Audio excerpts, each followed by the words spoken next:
बातम्या आणि बरंच काही. नमस्कार, मी सुद्धा महाराष्ट्र खबर न्यूज मध्ये आपल्या सगळ्यांचं स्वागत. अकोल्यातील बाळापूर पोलीस ठाण्याच्या हद्दीत एका अल्पवयीन मुलीवर वारंवार लैंगिक अत्याचार करून तिला आत्महत्या करण्यास भाग पाडणाऱ्या नराधम पोलीस कर्मचाऱ्याला स्थानिक गुन्हे शाखेने अखेर बेड्या ठोकल्यात. पवन उद्धवराव वडगावे असं अटक करण्यात आलेल्या आरोपी पोलीस कर्मचाऱ्याचं नाव आहे.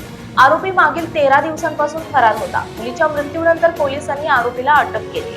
मिळालेल्या माहितीनुसार आरोपी पोलीस कर्मचारी पवन वडगावे हा एका भाड्याच्या घरात राहत होता.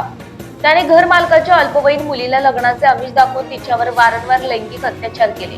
मात्र काही काळानंतर पवनने तिच्याशी लग्न करण्यास थेट नकार दिला. पोलीस कर्मचाऱ्याने केलेल्या या विश्वासघातामुळे मानसिकदृष्ट्या खचलेल्या पीडित मुलीने राहत्या घरी गळफास घेऊन आत्महत्येचा प्रयत्न केला.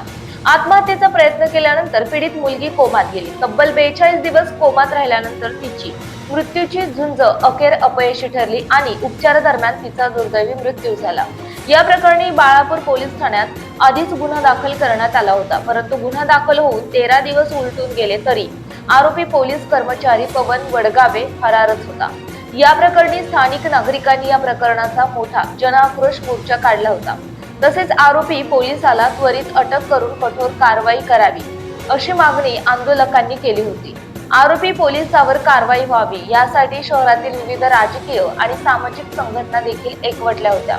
जनतेचा वाढता आक्रोश लक्षात घेऊन स्थानिक गुन्हे शाखेच्या पथकाने तपासाची चक्र फिरवली. अखेर फरार असलेला आरोपी पोलीस कर्मचारी पवन वडगावे याला 13 दिवसांनंतर स्थानिक गुन्हे शाखेने शोधून काढत बेड्या ठोकल्या. या प्रकरणी पोलीस आता आरोपीची कसून चौकशी करत असून पुढील तपास केला जातोय.